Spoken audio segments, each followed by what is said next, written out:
And welcome into Gator Bytes on the 1010XL.com podcast network, also being simulcast on the Florida Gator 1010XL Facebook page. Today's Gator podcast is brought to you by Southeast Orthopedic Specialists, the Northeast Florida's leading orthopedic center, providing an unparalleled level of care across numerous locations in both Jacksonville and St. Augustine. That includes Riverside, Northside, the South Side, the beaches, Fleming Island, and St. John's. He is Denny Thompson. I'm the hacker, Ryan Green, along with Southeast Orthopedic Specialist. Denny, of course, the good folks at George Moore Chevrolet. Yeah, I'm actually going to run by and see them today. When was the last time you went to a car dealership, by the way? I had a regular tune-up or whatever a couple of months ago. Like to buy a car? Oh, no, it's been a while. Maybe it's just George Moore, but, man, it's a whole different game now. Yeah. It's not like the pushy. You can actually walk around a lot now. You don't see as many jokes about, no, car no, salesmen or anything anymore. And that's what I tell Justin all the time. It's like, I don't know how to be a spokesman for a car dealership other than to say that they're just really good dudes and their service area is like cleaner than my house. Mm-hmm. Right? That tells you a lot. So get on out to George Moore, buy the car. I don't know, service the car, do something with them because they're good people. Well, longevity. And they do do good work. And they've been there forever. I mean, they've been there forever for a reason because they're good at what they do, no question about it. All right, I don't know if Florida is good at what they do in both football and men's basketball, which I guess is a good lead-in. I have had it.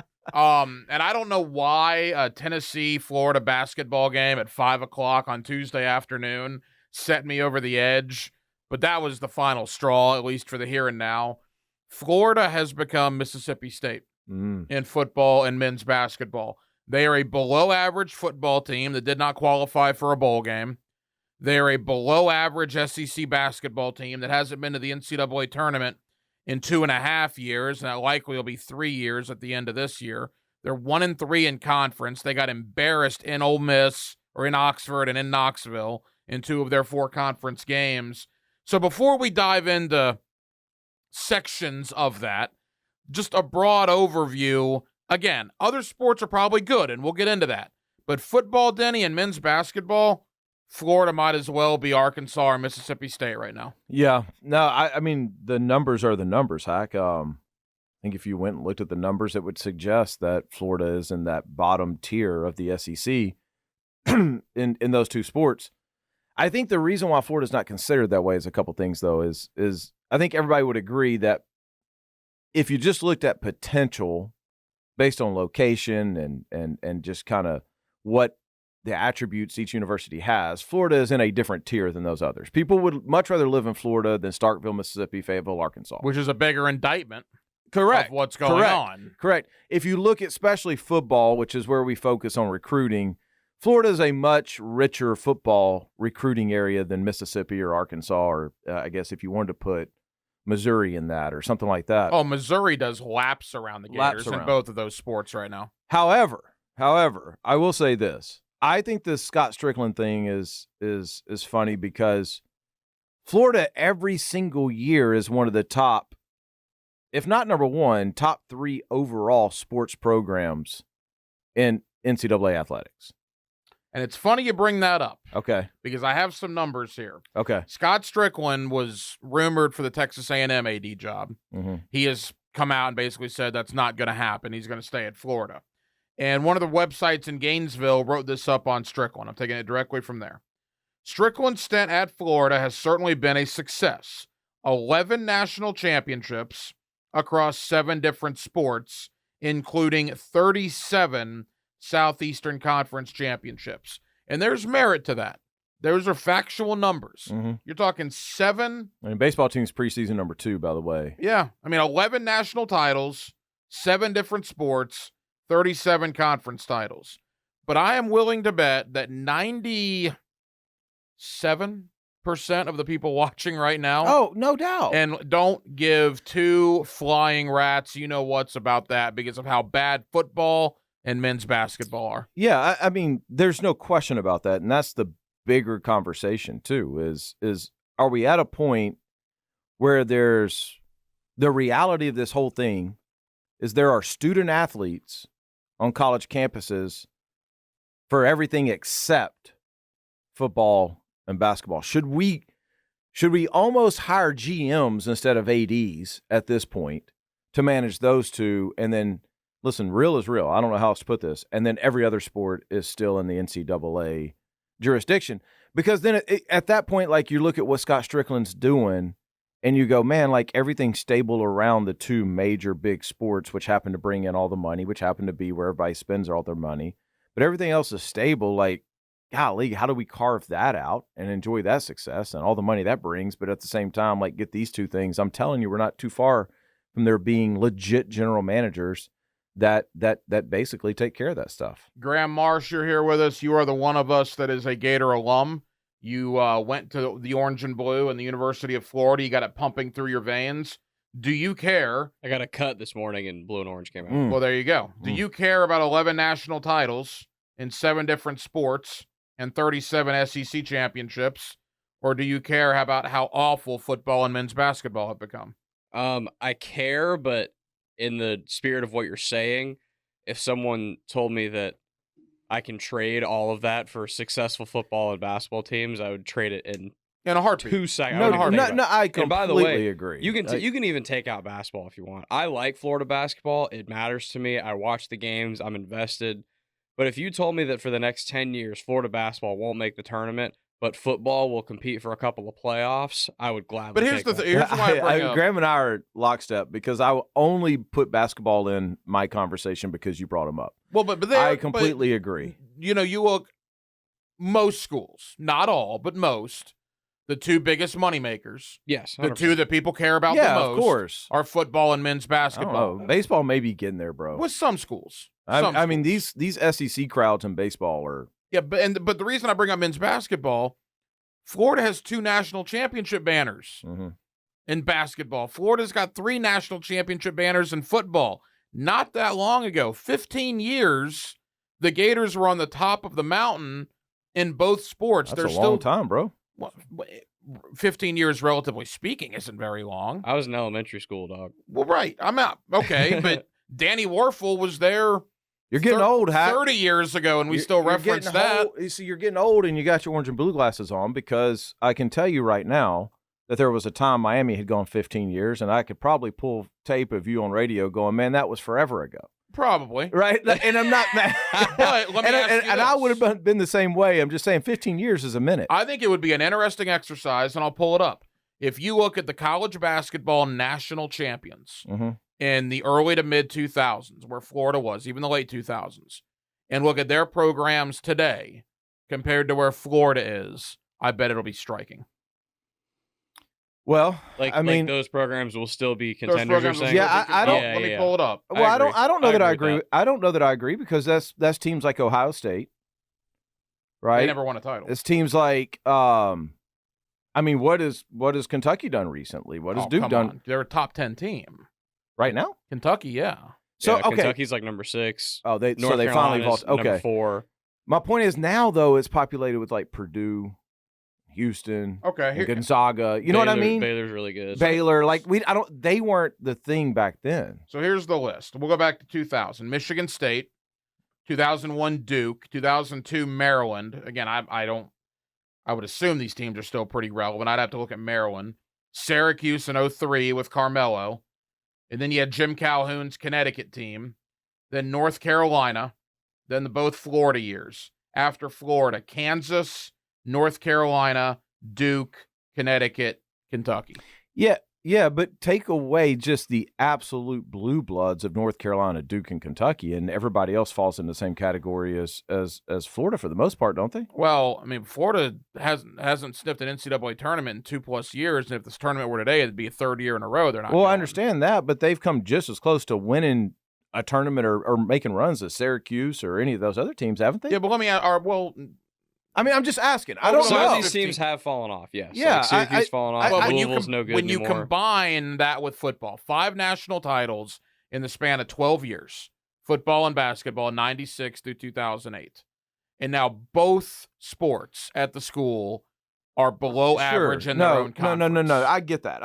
And I was just joking about the 15-year thing. But I think the bigger point is we are where we are. And to say that we can easily get anything back, it's so far removed that it's not easy. Because you're not, to Graham's point, he was in elementary school, like you're not recruiting kids who grew up right now seeing Florida win at those sports. You're just not. Right? Well, the kids you're recruiting now that don't know about Tebow, or at least didn't see him live. No. The kids you're recruiting now were in elementary school when Muschamp was there. Yeah. Right? And the kids you're recruiting for basketball, at least the high school kids, are not old enough to remember Joakim Noah, Al Horford, Corey Brewer, Torian. No idea who they are. Yeah. No, I mean, probably more about their NBA career than they know about their college careers. My only point is, I just think we saw it with Tennessee. Tennessee quickly got irrelevant in football, and they found the right guy, brought it back, and now it's up to him to keep it back, or they just become like a one-year success thing. They got irrelevant in basketball.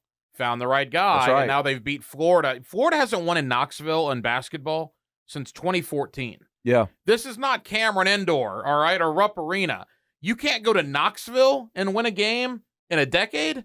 I mean, and look, we got to find out how we got here, too. Well, we've come full circle because we both said that these guys went and got a guy, and we started talking about Strickland, and the whole point is, do we believe that Scott Strickland can get that guy in football or basketball? That's really all we're saying, right? Because even if he's attached to the two guys there now, and they're both let go at some point, if you believe that he still can go get your next guy, then you keep him. Because the last guys don't matter anymore. It's all about who's next. That's college sports right now. Is if you can find that coach that can recruit and develop, you got a chance in every sport. Today's Gator Bytes podcast is brought to you by Southeast Orthopedic Specialists. For the highest quality care, you can rely on Southeast Orthopedic Specialists for any orthopedic injury or concern. You can log on to their website by going to se-ortho.com, and you can listen for Southeast Orthopedic Specialists, the good doctor, Kevin Murphy, on Thursday mornings in the 7 o'clock hour with Jeff and Dan right here on 1010XL for his weekly analysis of injuries in sports. You know what you need? What's that? You need a George Moore Chevrolet paper like this I don't that you operate keep paper. for 5 years. Like I've had this one. Have you ever, we've known each other a long time now. Yes. Have you ever seen me walk into a studio with a piece of paper? No, as a matter of fact, I don't believe I have. We were 2 hours a night, Yeah. no piece of paper. Yeah. Like, I just, no. It's I'm all good. firm memory when it comes to George Moore There's no Chevrolet. memory. It's just I'm telling you my experience with them. Yeah. Like, they're not telling me what to tell you. I'm telling you they're good dudes. You're going to enjoy, and they have a huge selection of cars. Chevy cars right now, by the way. You know, like these dealers, like Ford will be hot for a little while. Chevy's like, it was Dodge for a little while. Now it's Chevy. Mm-hmm. Their new stuff's awesome. No, it's good, man. The George truck's Moore does a amazing. great job. No question about it. All right. So Florida is Mississippi State. Gator fans have a much higher opinion of themselves because I made that comment on the radio, and you should have seen some of the responses I got. But I like to deal in reality. Florida right? fans know that now, right? Well, the ones I was talking to didn't, or at least the ones that responded to me didn't. Graham, you know that, right? I do, and I think it's a little bit of a like vocal minority, silent majority kind of thing. Yeah. I think it's more like the strays that still don't really understand that are the ones that want to yell and Florida. scream about it. Yeah. Versus like probably most people driving around in their car in Jacksonville listening to you that are Gator fans are like, yeah, he's right. Yeah. I mean, that's true. it's preposterous Yeah. where things have gotten. Sorry, where were you going? Well, no, I'm just saying with football and men's basketball, where they were compared to where they are now, how did we get here? Who do you blame? I still don't know if you can put all the blame on the head coaches. They've been there Yeah. a short amount of time in Todd Golden and Billy Napier. So obviously that leads the mind to wonder to Scott Strickland. I mean, what's your opinion on the AD and the job he's done? I don't know enough about what an AD does. To be quite honest, I have, because, I mean, they've got associate ADs and assistant ADs, and there's the whole departments, and I know they're, like, if the AD, what's the overall job scope of the AD? Because if the overall job scope is to raise money, build facilities. He's done a great job then. Right. Yeah. You know what I mean? Like, so if we're going to reduce his job to just as football and basketball winning, then obviously there's a large enough sample size that he probably needs to go. But somebody would have to explain to me, like, this is everything that an AD has to do in order to keep all of these programs relevant and have a chance. And where does he rank? Because if Texas A&M wanted him, then obviously he's pretty good at something. Mhm. And to continue that point, like when it does come to building the facilities and all that, like how much of their current struggles is Jeremy Foley? That's right. From before, like how much did he lay the groundwork for future struggles? Because they were behind for a long time. And I know Jeremy Foley made great hires. Scott Strickland's been there for 8 years. I know he has. Look at the That's facilities a built. long time. Look at the facilities built in those 8 years. Yeah. Doesn't seem to be helping right now. Well, but I think that, listen, that's my point, is that's the only thing that you're gauging on, because forever we were talking about we got to have facilities. We went and got facilities. And then it's like nothing happened. and those But at facilities, least you got the facilities. the facilities are still pretty new, by the way. Well, They're like 2 years old. let's go with what Hacker was just saying, though. Like, where did this all begin? It began because you're in an era where Alabama got a guy who got a blank check from a state and said, I can build a dynasty with a blank check, and I can rewrite the way college football is done. And he did it in that era. In football. But that's what we're talking about. Right, no, we're talking about men's basketball. Man, we ain't talking about basketball. No, because Alabama passed Florida in basketball. It's not even close. They go out and hire Nate Oates, and they've been the number one team in the country in the last couple of years. Florida was good at basketball because they had one really good coach. If Alabama's good at basketball, there's no reason Florida should not be good at basketball. I don't care. But people do. That's the point. You lump both of them together. That's Bro, the point of the conversation. I have watched enough games in that O-Dome the last 2 years that have 4,000 people in it that I don't believe people care like that. Wow. It is not a basketball school. It is a football school. And if the basketball team is good, then Florida fans like them. Right, but Alabama's a football school, and yet they're thriving in basketball. Well, now, why could is the that? two go together? Like, could success beget success? Could, if you have a football program who's on cloud nine and setting standards for the rest of whatever the big three sports are, I would think that does bring everything up. When basketball recruits are coming to visit and they're going to a football game that is lit, yeah, I think that probably does matter. I think the other thing, in Georgia. hold on, I think the other thing is basketball is a whole different beast now because the one and done. That's a whole different ball game than football.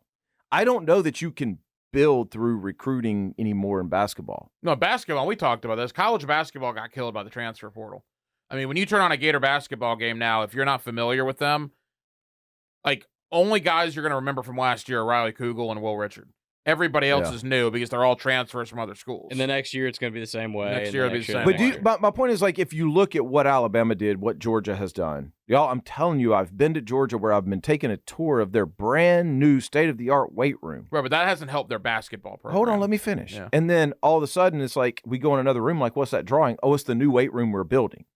Like, that's how obsessed he's. And if you have the guy who is getting Florida closer to what the successful programs are doing, I don't know that you let go of him. I'm not calling for his job. Again, he's obviously done very good at the other sports. Just the two moneymakers are their below average SEC program. I don't know the answer to basketball, Dan, not to cut you off, but let me just cut off the whole conversation. I know nothing about basketball. I don't know how recruiting works. I don't know how the transfer portal works. I don't know nothing about basketball. So I don't know how to fix that. I know in football, the fix is like everything is there. You just got to find the right guy because you have the facilities now, right? Now your NIL's competing at a very high level. Everything is there now. So Napier, you're either the guy or you got to move to the next guy. I don't know enough about how Florida basketball and their facilities to other people's facilities. I don't know enough about all that. I mean, I think the only way you judge Scott Strickland in what we're talking about, again, building the facilities is great, and these other national titles are great, and I'm not debunking them, but if we're talking football and men's basketball, he's hired 3 coaches. He's hired Todd Golden in basketball, he hired Dan Mullen in football, and he's hired Billy Napier in football. And other than Dan Mullen, the 2 other hires would be considered disappointments, if not other verbiage. Do you give Strickland credit for the Dan Mullen hire? I see what you're saying. Like, are you saying was Dan Mullen a success at Florida? Was Dan Mullen a success at Florida? I would argue yes. I think he was too. Yeah, my gut wants to say yes. Like, he had 3 10-win seasons, right? The sad thing about Dan Mullen is, at least for me, when you think of Dan Mullen, you think of Florida right now. You think about the shoe being thrown, and you think about that Oklahoma game, and the Darth Vader thing, and I think about Texas A&M. Yeah, Darth Vader, and then Texas A&M, and then and like all my memories are the Missouri halftime. All the memories are weird. Right. But weird or negative. But inside of all of that, like, the dude did have them as a top 5 ranked team at one point. Yeah. Right. And so it's, I mean, I think I would consider it a success. I don't know. I mean, I don't know. Again, without knowing the full scope of Strickland's job, I don't think these hires have been a success given the fact that you are at the University of Florida, and that's where I think Florida fans are correct. You should have higher expectations because people do want to come to your school. Well, let me say it this way: Dan Mullen is their best football coach since Urban Meyer. Yeah, it's not even close. It's not even a debate, dude. That's probably not a good thing though either. I know, but I know it's going not. back. Who are we? We're Will Muschamp, McElwain, then Mullen, and Mullen. Wow. And the only ones that Strickland hired though were Mullen and Napier. Because Strickland arrived in 2016. Yeah, so he only had Mullen and Napier. But kind of to Hacker's point of the time since Urban Meyer and how bad the program has been, Dan Mullen is the brightest spot in that tenure. Do y'all? It's 2018, 2019, and then like most of 2020. Do y'all at times start to question like, oh crap, okay, is the University of Florida's success directly correlated with Spurrier and Meyer, and it's just they were that good? Yes, I've worried about that for a decade. Right? Like they were that good. Yes. And Billy Donovan, but yeah. If you're man, guy, you are shoving basketball down my throat. Well, no, because that is part of the conversation. Billy Donovan Billy Donovan is maybe even more of an exception because Florida basketball is. You're right. It's a football school. Those three coaches, I understand what you're saying. Are those three just such exceptional coaches? Yeah, they are more. They rose above, and what Florida has. Did they put lipstick on a pig? Yes. Well, can we? All right, we should be able to figure this out. Like, are there programs out there that have lost great coaches that just continue to roll ahead? Or is that the case everywhere? Well, yeah. I mean, Florida State lost Bobby Bowden, and all they did was win a title with Jimbo, went undefeated with Norvell. Yeah. I mean, that's okay. You know. Yeah, I mean, I'm being serious with that. I'm trying to think like back through similar situations, I guess. I mean, Penn State recovered from the Joe Pa fiasco, and now James Franklin, he hasn't won a title. They had a little bit of a time, though. They did, a little bit. A little bit of a time. Even Bill O'Brien was Oklahoma. Like, Alabama, people forget Alabama went through a long dry stretch. Mike DeBose and Mike Shulin, who was the roll tide LSU guy in the hotel terrible room, for Mike a Price. while. Yeah. LSU was really bad for a while. With Jerry DiNardo. Right. Yeah, DiNardo. And then there was a time in this world where Nebraska was the Alabama. Yeah. So I mean, Georgia was down for a while. I mean, I know Georgia got it easy though, man. Like, because they were down with Ray Goff and Jim Donnan. Yeah, Jim Donnan. But I even felt like those teams were fun to watch. At least, like we're watching teams that can't score at Florida. Even Mark Richt always recruited well, but there was always a narrative on him that he could never win. Well, you remember when games. they fired Mark Richt, and I was one of them. I'm like, that's insane. Yeah. I mean, you just let go of a guy that's winning 10 games a year. So I don't know. That would be an interesting like radio show in the offseason is to go back through and look at national champions and even just look at, maybe 5-year winning percentages.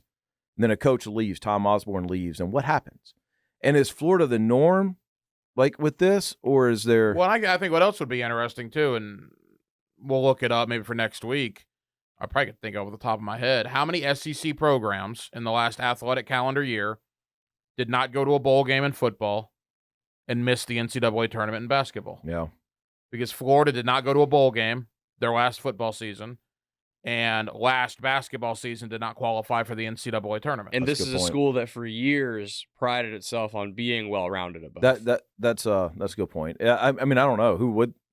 I probably don't. I don't know enough about who made the basketball tournament. Well, 9 SEC teams made a bowl game, so you would just have to go to Mississippi State maybe.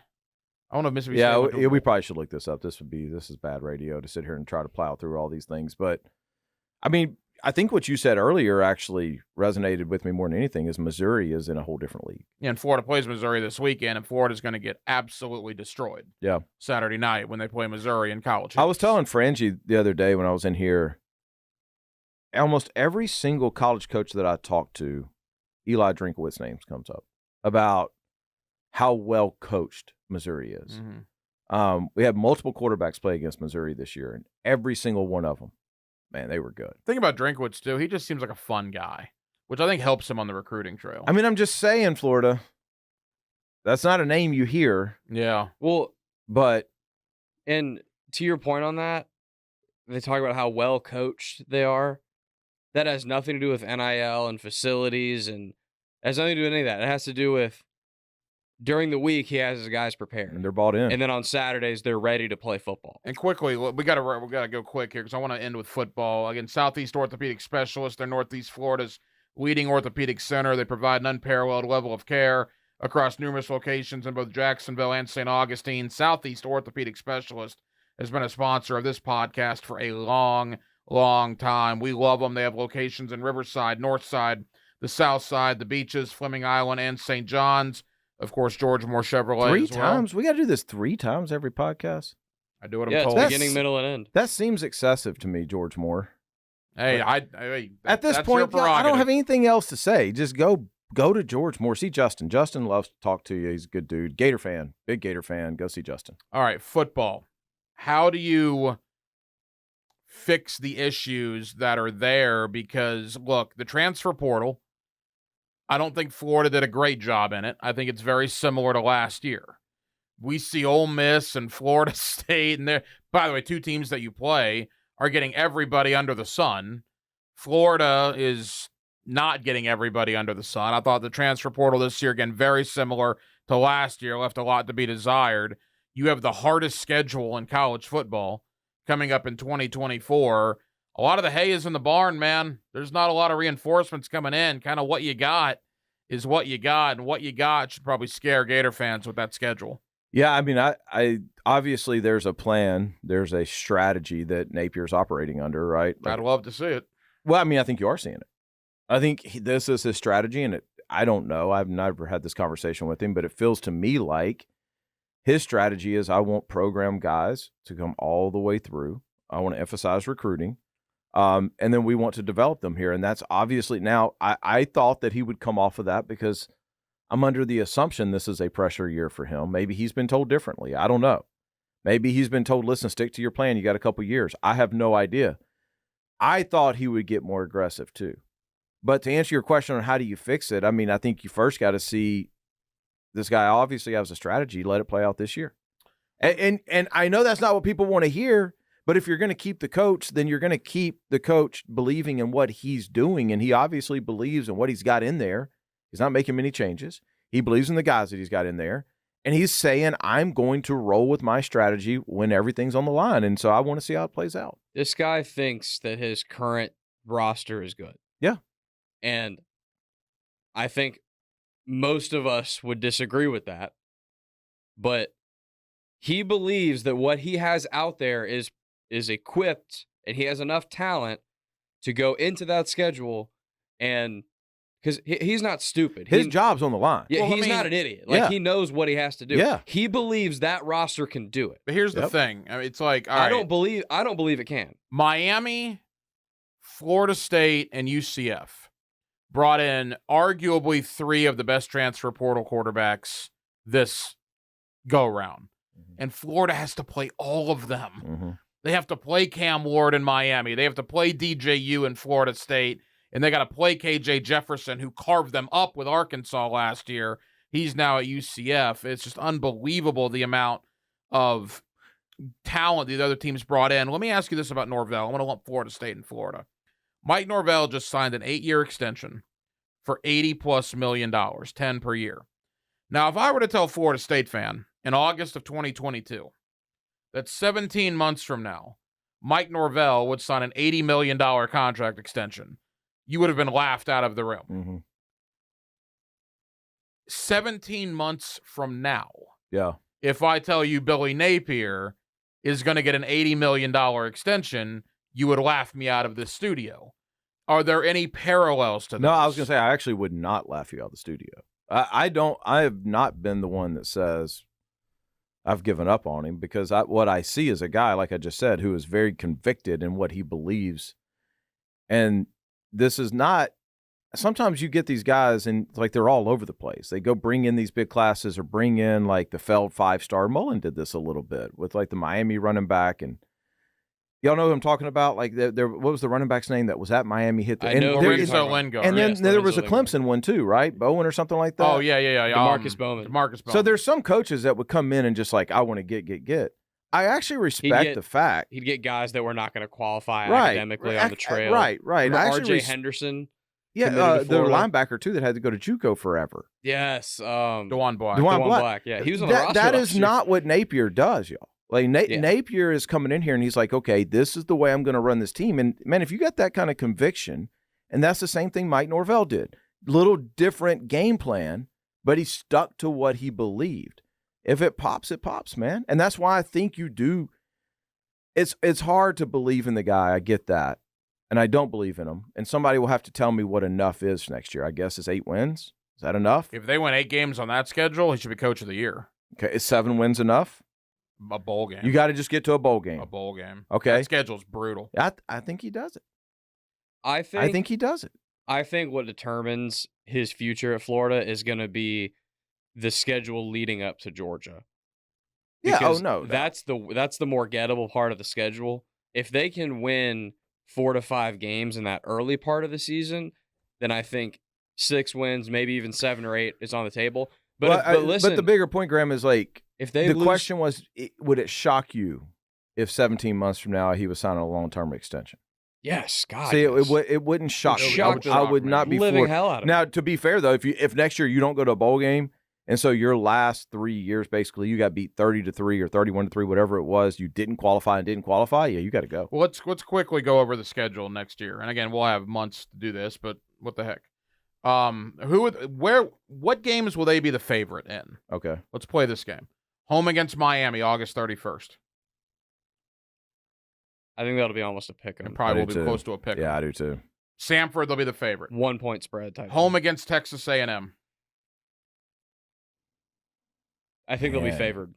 You as think a- Florida as be the home favored? team. Texas A&M new coach. They've had a lot of roster Yeah, turnover. I kind of agree with him. But on I don't that. really know. Like Texas A&M might be This really is going to be a good. hard exercise, but go ahead. I kind of agree with I him. think it's about to get easier. I'm going to give it to Florida. At Mississippi State. See, another one. Like They won't be favored on the Because it's road. in Starkville. I don't think. Home against UCF. They will be favored in that game. Big 12. UCF's going to get more respect. Big 12. KJ Jefferson. We'll By the way, see. I don't think they're going to win, but I think they'll be yeah, favored. no, this is interesting to actually just kind of think through. Then you're at Tennessee. Underdog. Home against Kentucky. You haven't beat them in 3 years. Underdog. Georgia here. Underdog. At Texas. Underdog. Jeez. LSU. Underdog. Ole Miss. Underdog. At Florida State. Underdog. Golly. It is Well, the that's when you said it was going to be a hard exercise, it's about to get Yeah. easier. It is honestly, it is the hardest schedule in Okay, the history of Florida football. I take back what I said. Like, I don't think he is going to get to a bowl game. Like, good God. You find me I would 6 hate to be wins Billy in there. Napier right now. Now hold on, no, real quickly. All right, what's games they will absolutely you win? You could talk your way into 6. No, they'll beat Samford. That's 1. Okay, I'm at 1. Are they going to beat Miami? I mean, They I'm not have gonna, to. I Let's can't, assume they split I'm not Miami gonna and sit A&M. here and do this in January. Like we could do this, and none of us are going to be right on any of this stuff. But there are 4 or 5, 6 games on there. I don't know if there's 6. Maybe there's 4 or 5 that we at least had to pause What and game go. do they have? What games do they have the better quarterback in? Now, again, that we at least had to pause when you were saying who would be favored. Well, but do y'all see what I was saying a So minute you at ago least about? have a chance in them. Do y'all see what I was saying a minute ago though about how what's going to determine his Oh, no future doubt. is the first half of the schedule. They're not going to win a game Before after Georgia. Yes, They will correct. not win a game. So Georgia at Texas, LSU, Ole Miss at Florida State. They're not going to win a game. so It's if gonna be they epic go, when they go 4-2 in that. Y'all are all Napier fans. So if they go into the Georgia game and they're like 5-0 or something, because a lot of those games before that are coin flips, Yeah. and then Sanford, then Mm. you don't love your chances in the second half, but like maybe you steal one, like whatever. But dude, if they are terrible against Miami and they lose that game, they lose to you're A&M, then dude, that season's gonna become 2-10. Let me leave you with this. I cannot begin to tell you how much I hate this schedule for the people that say, "Oh, you got to play the tough competition, right? You don't need to play North Carolina A&T." The three of us have agreed on You don't this need to for play a the- long We're getting time. this in January. I know. You schedule Miami, UCF, and Florida State on top of an 8-game SEC schedule. You deserve everything that comes your way. That is lunacy that Florida did that. Hey, Well, if you don't like lunacy. Billy, if you Y'all don't like Billy Napier, then you love that schedule. Y'all saw the last college football game as we know it last Monday night. Like, I agree with you, but man, this whole game has changed. this is what the schedule's going to Agreed. look like. And it's well, The Godfather's you don't retired. no, but you don't schedule 3. I would shudder to think there are many schools that have 3 Power 5 non-conference opponents. Y'all haven't figured out that this thing now is all about ratings, and ratings are about matchups, and this TV money is getting absolutely out of control. Y'all haven't figured that out yet. I'll figure it out. And Florida Samford don't get ratings, bro. No. They don't. Florida Samford don't make the money that Florida. I don't know. There's nothing wrong with USC. playing. There's nothing wrong with playing Southern Miss instead of mine. I'm just telling you, the game is changing, yeah. and You're I not- don't know that you're really going to wrong, have and that. You're not wrong, and Florida's not a football program can put college football playoff in their discussion right now. But pretend they were better, where that was a legitimate possibility. If they did play a cakewalk non-conference schedule, then they'd have a better chance to make the playoff. And those games get But ratings. my point is I don't think anybody's going to be playing that the next couple of years. Right, I think everybody's schedule is going to be like that. But and we'll have to look it up. Alabama, off the top of my head, I know doesn't. 3 Power 5 non-conference opponents. I got you. That's ridiculous. I think that is going to be the norm, though. Well, we'll see. Maybe not. I mean, a couple years into this playoff with this TV money, I think it's going to be. But this the norm. goes back to what we were talking about earlier with the transfer portal. Billy Napier believes in his current roster, with the exception of maybe a couple guys they may still get, to go into that schedule and win games. But I mean, what choice does he have? I mean, by the way, Florida can't get whoever they want. It's not like shooting fish in a barrel. So you're suggesting that maybe he doesn't believe in that. He's just not getting the guys. I'm suggesting that Florida was recruiting a lot of different guys in the portal that chose elsewhere. not to go to Florida. So you're not buying my thing of he's just standing on what he believes. No, you just don't think he can get right guys now. there. If you're in the portal and you get an offer from Florida State or Florida, where are you going to go? Yeah, you're going to go to Florida State. I just kind of assumed Florida wasn't offering these guys. Well, I think they've offered a couple of guys that went elsewhere and some big names to boot. That makes sense. So we'll see what happens. The longest Gator Bytes figure in history, it out. by the way. It is the longest Gator Bytes in history. We're out of here. Southeast Orthopedic Specialist George Moore Chevrolet. For Graham Marsh, for Denny Thompson, I'm the hacker Ryan Green. We'll be back to argue about something else in the very near future. 1010XL.com and the Florida Gator 1010XL Facebook page.